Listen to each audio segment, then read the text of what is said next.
Hello, all, and welcome back to a new episode of TV and Us, a conversation show about the TV series we just can't stop talking about. My name is Jennifer Hahn.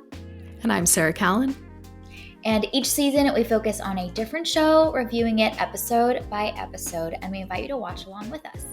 Right now, we are reviewing The Sopranos, and today we're on episode 5 titled College.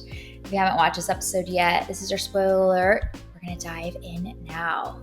Okay, Sarah, kick us off with an IMDb summary for this 5th episode of the season. On a Maine college tour, Meadow presses Tony about the mafia while he stalks a protected informant, balancing parental pride with ruthless business. At home, Carmela's confession tests her faith. Oh man, we get quite some Carmela moments in this episode, so there's going to be lots to talk about on that front. So, what's your episode title for this 5th episode? My title is A Heady Brew. Oh yeah, A Heady Brew. Yes. My episode title for this one is Good Morning. Yep. And then what a day. What a day we have. Yeah. Tony's greeting to Freddie. Yeah. Okay. Well, let's dive in. Lots happens in this episode. This is probably the most high action, adrenaline-inducing episode that we've gotten in the season. So cool that it is placed so late in the season. I love that choice. So tell me your thoughts about this 5th episode of The Sopranos. Yeah, I think this is a really fascinating episode because, like you said, we get this really explosive moment of violence that we haven't seen yet in this show. Wow. In the pilot, we saw, Tony hit a guy with his car and like kick the dude while he was down and that whole thing. But we haven't seen Tony commit a murder until now. Yeah. And woo, that is an intense moment. And then you balance that with everything that's going on with Carmela. This is a juicy episode. There's so much that happens within this one episode. And while I was watching, I was just impressed again by the writing in this episode and that understanding that we're going to go deep on these two characters in this episode. And there's not going to be a lot of other people that we see. And that's okay. We don't need to have all of these other, we have the B plot of Carmela and the priest, but we don't need anything else, just Tony and Carmela in their two different spaces. And that's all that we have room for in this episode. And we don't need to try and add anything in, and they don't take away from either of those plots to add in a third subplot. So I loved the restraint of this episode so that we can really go deep into these two characters. I thought that was such a smart and intentional choice to create such an engaging episode. Like you want to know what's going to happen next. It's just paced so well. So yeah, loved this one. I'm here for it. Oh yeah, it is so anxiety inducing, this entire episode, like you mentioned. And I appreciate that we don't get any respite, really. I mean, you could argue that maybe those cuts to Carmela and the priest are our moments to kind of catch our breath a little bit. But because there is this like moral, spiritual reckoning that's happening there, it feels like those moments actually add even more tension to everything that is happening with Tony over up in Maine. And so I love this episode because I think that it is such a character revealing episode for Tony. I think I'm just impressed by the show's ability to continue to show us who Tony is. And there feels like there's so much more to him than we even realize the entire way. So I love, for example, that there is this task that needs to be done, and it would have been so easy for Tony to wait and have somebody else come up and do the job for him. But his willingness and his desire to be the one to take him out, put himself in danger, put himself at risk, I think is a really fascinating moment for Tony. He kind of wants to do it. You know what I mean? He's not even is a reluctant hero in this context of like, okay, there's no one else here and we don't got time. So like, I guess I'll do it. There's like a sense of justice that is driving his desire to do this himself, which I think is also such a fascinating part of Tony's inner psyche and his sense of justice and loyalty, that it feels like this is his to do. Because he's a captain in the organization. He doesn't have to do this himself, but he chooses to. And what I love about that is that, the Freddie doesn't even know Tony's name. Like, so Yeah. it wasn't this like personal slight against Tony necessarily that is driving this quest for Mm, vengeance. It's this like he betrayed the rat. family. He broke the rules. He is a rat. He has to be taken out. And that's it. Like it doesn't even go deeper emotionally for Tony beyond that. Mm, And he still takes this really violent act because that's what you have to do. Those are the rules. He broke the rules and he has to pay the consequences. And it's that like simple and cut and dry, without, there needing to be this like, oh, he betrayed me personally. So I'm upset about, no, he betrayed the family. And that is enough. yeah. So I love that piece of it. And it's really interesting. I kept thinking about our conversation about the last episode about that transfer of power between Tony and Junior. I mean, I Oh guess it wasn't even between Tony and Junior, but we were talking about, the old way of, there's a feud and so we have to duke it out. We have to battle it out and there's going to be bloodshed and violence and that's just the way it is. And we see Tony taking this very different tactic with this transfer of power. yeah. And then in the next episode though, we see him doing this really violent act out of loyalty for the family. So it's just interesting to see these two decisions Mm, that he's made kind of back to back, about how he sees his role in the family and what he feels his responsibility is, and when he chooses to use violence as a solution and when he chooses not to. So I mm, think to your point, we're just learning so much more about who Tony is and kind of how he's making some decisions, which they seem to be almost like contradictory sometimes, mm, but it all makes sense in his mental model of how he's going about, his space in this family. mm-hmm.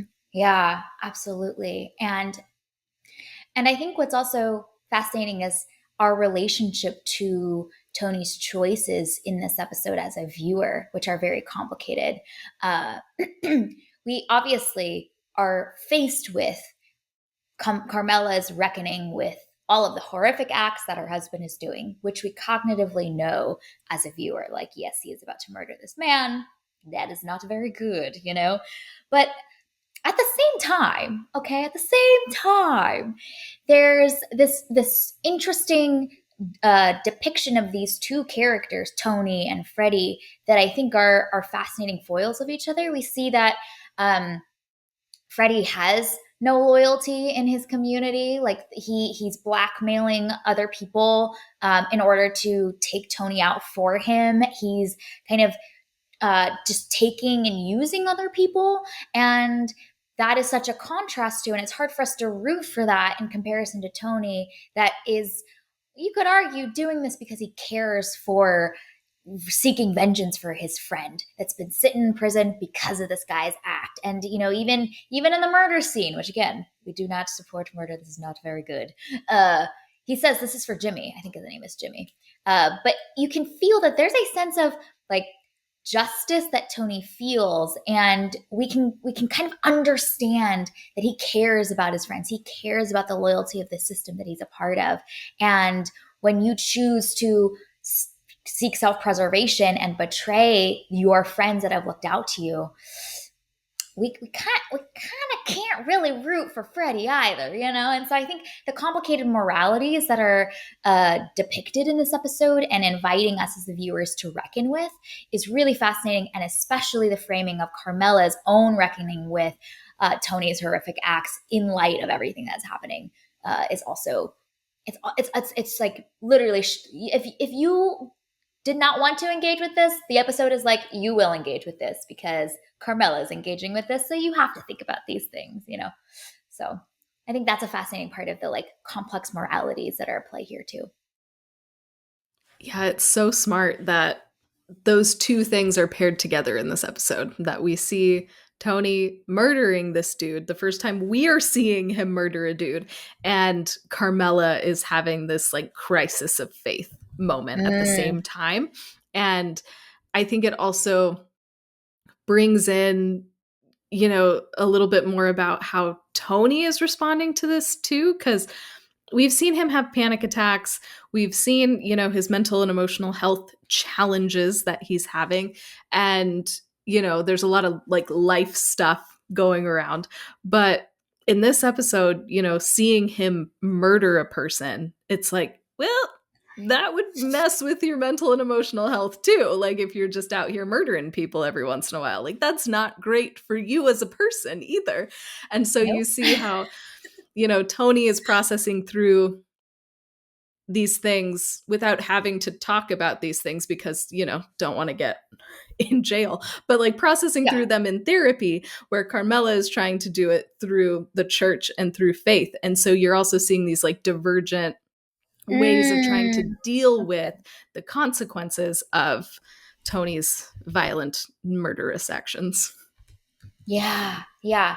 And the other complex third dimension added into this episode is we're having to see Meadow also have to figure out how to reckon with these things. And I think you see her choose to turn away and kind of choose ignorance a little bit. I think she knows what's happening.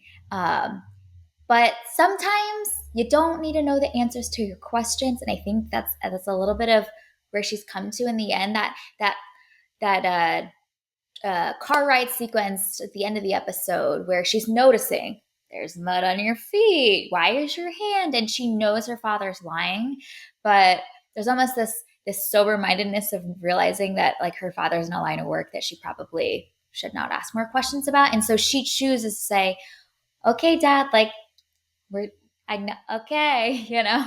And I'm curious to see how that's going to, if the show is interested in it or not, to I don't know. There's some seeds planted there of a wall between them to have full transparency, full closeness, full trust that could grow or could crumble in some way. So I'm interested to see how those seeds are explored in this father daughter relationship over the course of the show. And I love how open and honest they are with each other. Like, Yeah. obviously, like Tony can't tell her everything because he's in the mob, but there's a shocking amount of openness between them that Mm. I was surprised by. When Meadow just comes out and asks, like, "Are you part of the mafia?" And he doesn't tell her the full truth, but he tells her bits of the truth. And I found that to be really shocking. Especially, I was like, how do you know that I mean, I guess he is in a rental car. So, like, the feds probably haven't tapped that phone, but he hasn't, like, reached that level of, like, paranoia where he's like, we can't have this conversation, Yeah. But his honesty there. And then because he was honest with her, she was able to tell him about, doing drugs, and he flies off the handle, but then eventually they're able to, like, let it go. So that's so shocking for, I think a parent child relationship. I think especially a father daughter relationship. And then if you layer on the fact that, Tony's in the mob, you would not expect any sort of openness or transparency or honesty shared Oh, between them. And yet, that's what we get. So I'm yeah. like you, I'm very interested to see where this goes and where that relationship goes, because there's clearly a very strong foundation. There's a lot of trust, even though they can't tell each other everything. So where's that going to go next? But yeah, like you said, seeds are planted, and we're very curious about that relationship. Yeah. And it's you feel that Tony wants to share. Like he really wants to be open and honest and transparent with her. So you see him like walk all the way up until the closest he can to saying what actually happened, which is, we do illegal gambling. Some of my money is not really legit, and I might have seen an old friend, you know? But you kind of feel his desire to share more with her, and understanding that that is the cost of the life that he's chosen, which I think is an interesting dimension of this like mafia head character that is different from what we often will see in media, which is that they love this life and they fully dive into it and indulge in all of the glory and power and you know ambition that that can provide for them. But I think the show is kind of really realistic and sober minded about like there's really truly costs that these men are absorbing, and they come at the cost of their family relationships, of their marriages, of their relationship with their children. That um, is a part of the trade-offs that they make for this life that they lead. And I didn't expect to like empathize with Tony so much in this dimension of feeling like he's caught between a rock and a hard place and having to just accept that these are the costs and trade-offs that he's chosen, and he's going to have to live with that. Uh, it's oddly very sweet. Those scenes that he has with Meadow, you can feel that he's just a dad, you know? Like, yes, he's Tony Soprano in the organization, but he's also dad. And he's having to deal with all of the complicated parts of that in his life. And I think that also brings up like I think that's really interesting in conjunction with just how many like film references are littered throughout this show so far, because we're watching something very, very different than what we're used to seeing. But Mm, then it's so funny to see these characters referencing these other movies that are so iconic that we're used to seeing. So I think yeah, it's obviously like a funny comedic moment to see them like gushing about the Godfather or whatever. yeah, But I think it also helps to reinforce that point that you just made of this is something very different. And this show is yeah. taking a much more grounded approach to Hmm. what it might look like for somebody who is part of this family and is part of the mob. And and that constant reminder of the Godfather or Goodfellas or whatever, I Mm. think helps to just reinforce that point of we're doing something different here. That stuff is great. We love it. It's awesome. But notice the contrast, and we're taking you on a different journey. So Mhm. I'm wondering if those will continue throughout the show, and Yeah. will that contrast get wider, the further that we get into the story. Yeah, absolutely. Yeah. And it's neat to see the way that what the show is wanting to say and the tone is looking to paint is been true from the beginning till now. There isn't a devolving of it. Like the first time we meet Tony Soprano, he's outside in his pool in his robe, having just woke up in the morning with his like eye crusties and wading into the pool, looking looking like a whole vision, you know? And the way we meet Don Corleone, Michael Corleone, they are at the height of this like being put on a pedestal, and we see people revering them, and they've got the pizzazz, they've got the suave, they've got all of that. And this is not that, like we meet this guy who is incredibly human. And so I thought that was really important.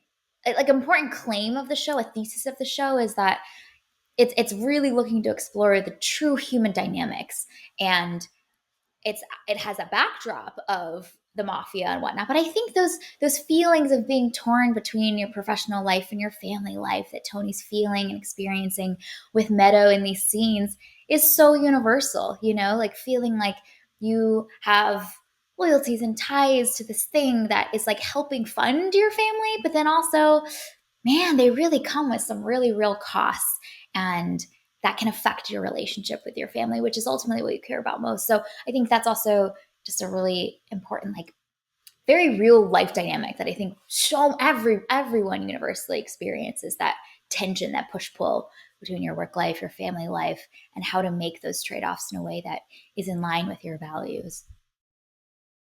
And I love, and we already referenced this a little bit earlier, but I love that it took us 4.5 episodes to get to a point where Tony murders somebody. Like, Yeah. so we've spent 4.5 episodes of him with his family, like actual biological family, and then with the Yeah. larger family, his crew that he just does life and business with. And so we've seen a lot of time with Tony in these relationships that he's in, Mm, and the way that he is kind of positioned within these different circles, and how other people see him, how he sees himself in these therapy sessions. Like, we spend so much time getting to know Tony as a person and as this like social being yeah. before we ever see him murder somebody. So that foundation is Mhm. built, that empathy is built.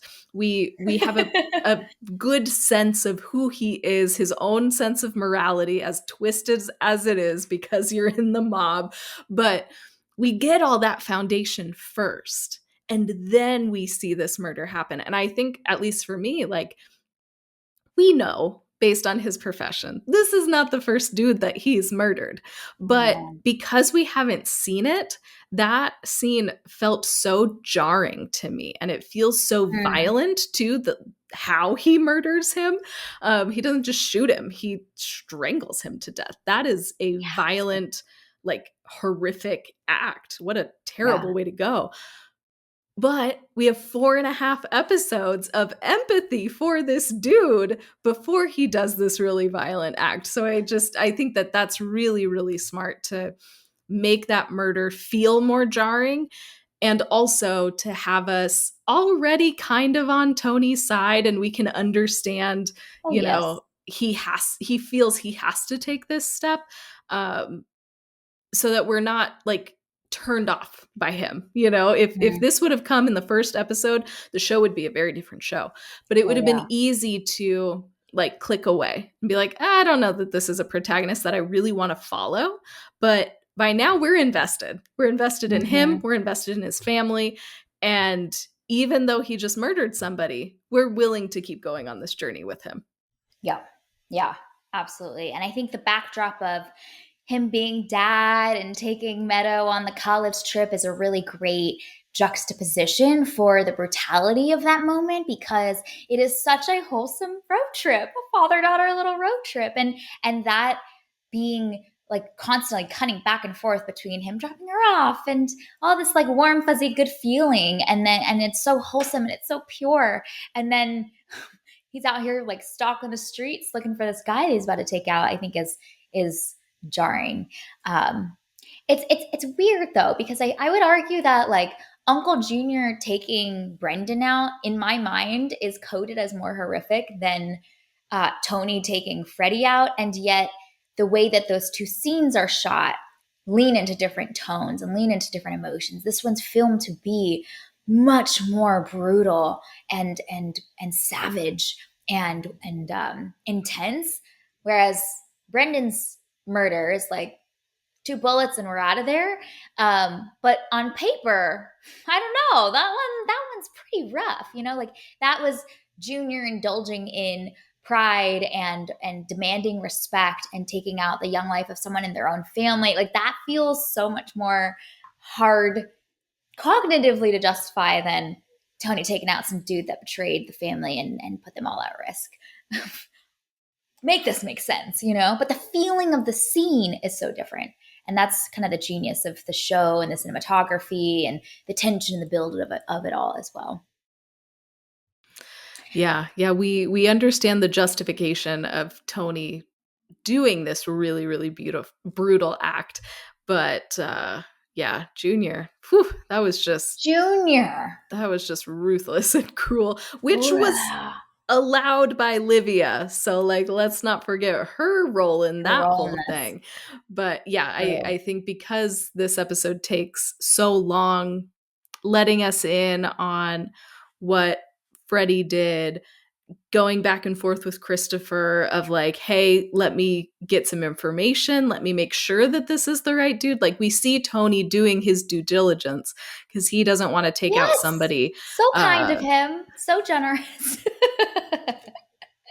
He wants to make sure, Oh, I love it. Yeah, so I think that Thorough. helps us like cognitively be like, there's some sort of reasoning in here. Murder is bad, but there's some sort of reasoning that he's going through here. Yeah. You kind of root for him a little bit. You're like, okay, take that guy out. He did betray you guys. Yikes. He says more about me than anything else. I really need to assess, self-reflect after watching I these just, episodes. I just love that you love these stories so much and you're just I like so fixated on the mafia. I just, knowing you, I never would have called this in a million years. Like it just, nope. If you give me 1,000 guesses, I would not get there. And I'm just so tickled every time we watch one of these episodes. And I'm like, wow, Jen is just living her best life right now watching The Sopranos. I really like literally when the opening credits start, I'm like, oh, we're so back, baby. Let's go. What are we gonna get up to today? Yeah, I love this world. Mhm. I love these characters, and I love that the show is doing a great job making them multidimensional and complex. So, you know, if you're gonna give me a few strands of empathy, like I will take them and I will empathize with these dudes that are doing some really terrible things. Speaking of horrific acts and seeing clear-eyed about the horrific things that these men are doing, let's talk about Carmela. We were wanting more Carmela moments. I don't know if this is what I was wanting for Carmela, but tell me your thoughts about the whole kind of emotional journey that she goes on over the course of this episode. Yeah, what a roller coaster. Cuz even in the I think it was the pilot episode we hear about Carmela and Father Phil. And like Father Phil is Yeah. on Tony's radar and he's like, nope, I don't trust this guy. Nope. Intimating some things with that relationship. And then we actually see Carmela and Father Phil together and we're going, everything's not on the up No. and up with these two. Carmela's going to be making some decisions. And then they don't do anything. They watch a movie and then fall asleep separately. Both very sick. So, I guess that's the flu for you, helping you out there. But I love the the emotional journey and all of the swerves that kind of happen Oh, as they're hanging out together because you think like, oh, they're gonna hook up, like that's what it is. Everything in this yeah. episode is like leading there, especially when we've seen that Tony is unfaithful.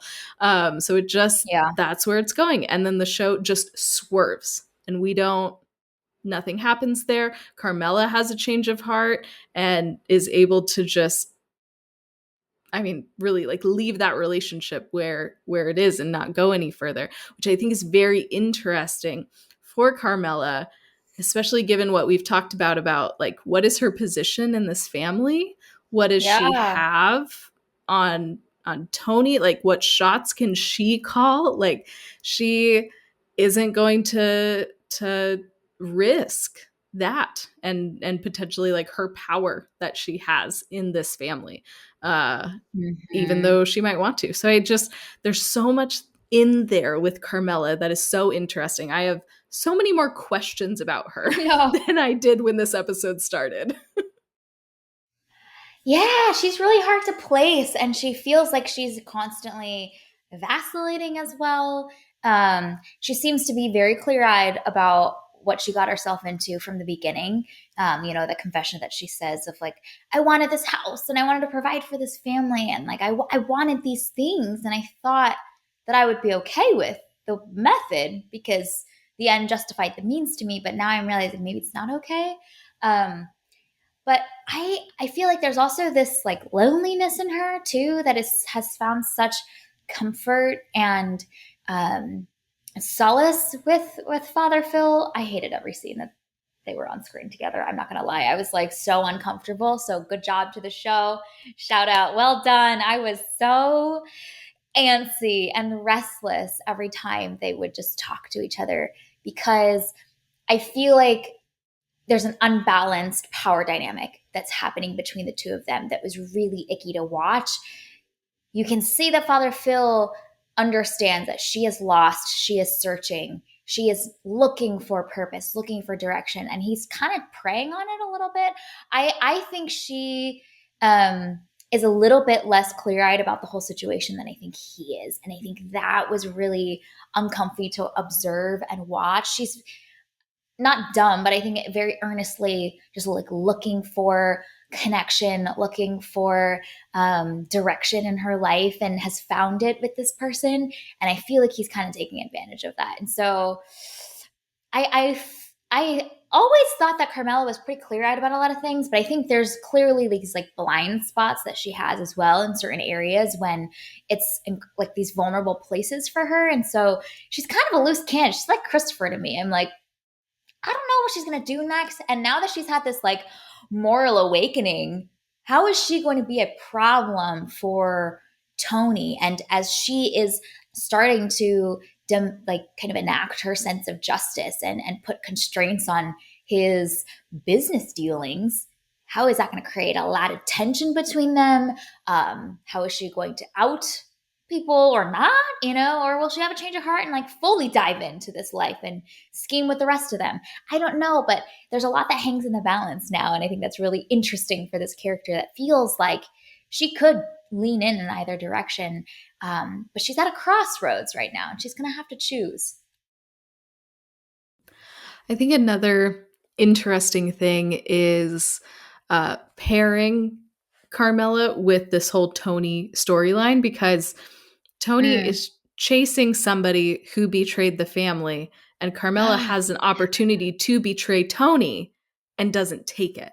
And so I think that that's also a Mm. really interesting kind of comparison point, especially because we know how important loyalty is to the family and to Tony specifically. And so we see what happens when you betray the family. And Mm. so it's almost like, Carmela, you dodged a bullet, girl. You're still in it, obviously, so there's plenty of danger around, but you didn't Yeah. take that step of betrayal. So you live to see another day, which is great. You can go watch another Scorsese movie. It's a great time. Ah. I love that she says, "Yay, when we watched Casablanca." It's so good. I was like, "Great choice." Whack pronunciation. The accent really did a number on that title. I was like, I've never heard that before. Wow. Yeah, I think she's gonna be so interesting to watch. Just so much stewing in Mhm. her. Yeah. Even the reveal and kind of realization for her and the betrayal that she feels of his lie that Dr. Melfi is a woman, and that ending conversation that they had together really showcased Tony's double standards. Like he does not want her talking to Father Phil. He doesn't believe her. And yet he's trying to say, oh, it's just therapy. We just talk. Like it was fine, right? And seeing his uh lack of ability to understand that was a double standard, but still kind of throwing out those reasons as if they are valid. I'm like, didn't you just have the same conversation in reverse with your wife and not believing her that when she says there's nothing that happened? And so I think that is going to be interesting to see the way that those two. There's just so much story to be told between the two of them. Yeah, absolutely. I'm so interested in their relationship. So I'm excited that we have so many questions, and we're Yeah, only in episode 5, and there's so many more episodes to come to really yeah, explore not just Tony but the people in his orbit, cuz they're all interesting and all complex. So, yeah. let's go. I want to give a shout out to a small detail, but it's some really great like acting, directing, to create such a like feeling in that moment. So when Tony comes home after the long road trip, he touches Carmela's cheek in the kitchen in the same way, almost in the same spot that Father Phil touched Carmela's cheek as well. And I thought that was such a genius, small, tiny moment to remind us of like the presence of Father Phil and all the things that have just happened, to feel so close, and like almost kind of the shadows of what just happened and the guilt that might come with what just happened are looming. And so it's a small moment, a small detail, but I was like, oh, that's genius. The way that her husband is caressing her cheek is the same way that this man that Tony's going to be really upset about has also just touched her cheek just like 2 hours earlier. And so that was such a like little detail, little thing. It happened so quickly, but it like just there's so much meaning and emotion and feeling and significance that was ushered in that small detail. So genius little things. And this show is like abundant with a lot of those moments, but that was one that really stood out to me in this episode. No, that's so good. Another moment that I that I jotted down Yeah. was when it was between Father Phil and Carmela, and Nice. yeah, all of them were cringy. But he says to her, "You help change him into a good man, and then you will have done good in God's eyes." And to your point earlier of like, what is Carmela gonna do? Because now she has this like edict and instruction from God, change your husband, which like worst advice ever. Okay. Like, no. Oh, But now she has this mission from God, change your husband, and then you will be pleasing in God's eyes. And that's what she desires most, is just to oh, please God and be okay. So I'm nervous for her. Like, what is this going to mean in practice? Like, is she going to take what Father Phil says to heart and actually try to change Tony Soprano? Um, yeah, would love to see her try. that'd be She's rough. not going to I end well. I know, right? Good luck. Good luck. But yeah, and Ugh, so for it gross. to be framed with that significance is Hmm. it's so manipulative, but also going to make for some really great TV. So we are here Yeah. for it. Yes, we are. Even though it's so gross and so creepy and so Ew. cringy. Ugh. I hate that character so much. Oh, Yeah, we're on Tony's side on this one. Like, oh Father Phil, my get gosh. out of here. I'm sorry. I've never seen uh, flirting by using saying that something is God's handiwork by implying that, oh, it's terrible. It's so bad. It's so cringe. Yeah, this is pretty rough. It's well done to the Sopranos. You Mhm. did a good job Oh, making us yeah. No, uncomfortable. it's great. Great execution of those scenes to make us feel so uncomfortable and be like, this is so wrong on like every level. Yeah. Yeah. When they're like sitting back to back doing their confessions on the couch and they're like so close to each other. I'm like, what is happening right now? What is going on? But to your point, it's a lot of fanfare for nothing actually happening, which is also Hmm. such a funny, genius way for the Sopranos and the show writers to be like, I gotcha. You fell into my Hmm. trap, didn't you? Yep. Yep. They lured us in and tricked And I us. did. And it was a great time being tricked. So good Yeah. job, The Sopranos. We loved it. We kind of loved being tricked, not gonna lie.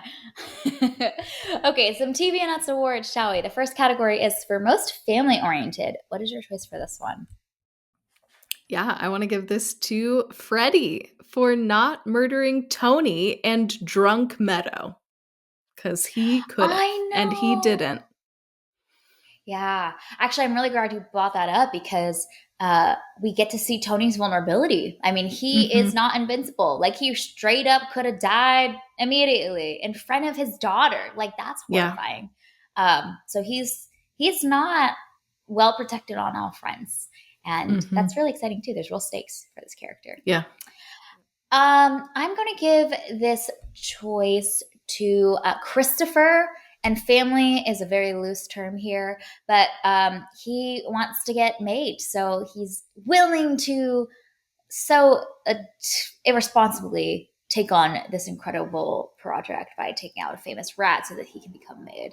So He's trying to take one for the team, but really it's kind of for Mm-hmm. himself, but willing to do the work. But it's his duty, Jen. He has to be loyal.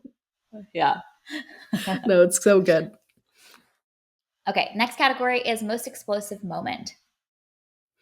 Yeah, I'm gonna choose Father Phil puking so that nothing Oh, happens between him and Carmela. thank gosh. Thank gosh. I love Right? whatever virus and bugs were in all of that food or Yes. the Yeah. wine or something. I Yeah. couldn't tell if it Whatever was it because he was was. drunk. Yeah. Well, homeboy like chugs the communion wine. Like they do the little thing and then Yeah. he just knocks that back. I'm like, hello? Well, and that was like they had like three different types of wine over their like marathon movie watching and talking sessions. So like Yeah. how much did you consume, my guy? Ooh, So many it's out of snacks control. too. Very fun. Mhm. Little movie night. Uh Most explosive moment, I'm gonna have to give this to Fred's death. I love the way that Mhm. scene shot, the camera panning, the silence. It was Yeah. all so good. And then we just get to see Tony Soprano leap out of the bushes like a freaking predator. Great stuff, honestly. Took him out. I mean, it is a very explosive moment. It's very violent, very gruesome. Yeah. Yeah. Yes, indeed. Yes, indeed. Okay. The next category is double meaning dialogue. What is your choice for this one? I love this category. I have to say, for this show, Mhm. this is probably my favorite awards category because it's just so juicy. Yeah, it's so fun. I want to give this to Tony when he says, or on his car chase, I think I saw an old friend. Oh yeah, Mhm. yeah. Yeah. Old Friend, friend loose, indeed. a loose Yes. word. That's a good one. Uh, This is in the ending scene with Carmela and Tony. Tony's eating his sandwich. Carmela says, "That's verging on sacrilege." And Tony goes, "Oh, I didn't mean to verge." Oh, it's so good. I'm sorry. I love Uh, it. yeah, I think you did mean to verge, my dude. Okay, looking ahead, what are you excited to see in the next few episodes of The Sopranos? Honestly, like I'm just excited to be hanging out with this family. Like Just happy to be I'm here. ready to know, I am just happy to be here safely on my couch and not in New Jersey where the murders are happening. Yes. But yeah, I just wanting to learn more about this family, spending more time with them. I'm still Yeah. very curious about this whole like junior taking the helm business. Mm-hmm. What is that going to mean? How is that going to change things? I also love that, in the previous episode, it's this like seismic shift, leadership change. And then the next episode is just basically Tony and Carmela and the family. And we don't Yeah. even see Junior at all. So I love that like fake out with this episode. But I'm very interested in Yeah. what's going to happen with Junior. Mm. More Christopher moments as he is just raring to go, Christopher. wants to make a name for himself no matter what. And then, like we already mentioned, Carmela, and what is she going to do now after this Yeah. this moment with Father Phil and her confession? How is that going to change how she operates in this world, and how is she going to try and change Tony? We'll Mm-hmm. see. What is her next move? Yeah. I love, to your point, the way that the show is weaving so many intersecting storylines together and picking up and choosing to put down some of the storylines and pick up another one in the right time and in the right moments to weave this whole thing together. So, yeah, we're eager to get back to some of the other stuff that has been cooking up. Um, Honestly, I don't have anything specific. I'm excited to see what we do next. Honestly, there's so much brimming now and brewing, and uh, I just feel like there's explosive stuff ready to come. Like everything has felt satisfying, and yet everything that has been satisfying is teeing up more appetite for greater. And I think that's just like a fascinating like dimension of this show. A lot of times, I think shows create an appetite in you and then string you along and your appetite grows, but you're kind of like waiting to be satiated.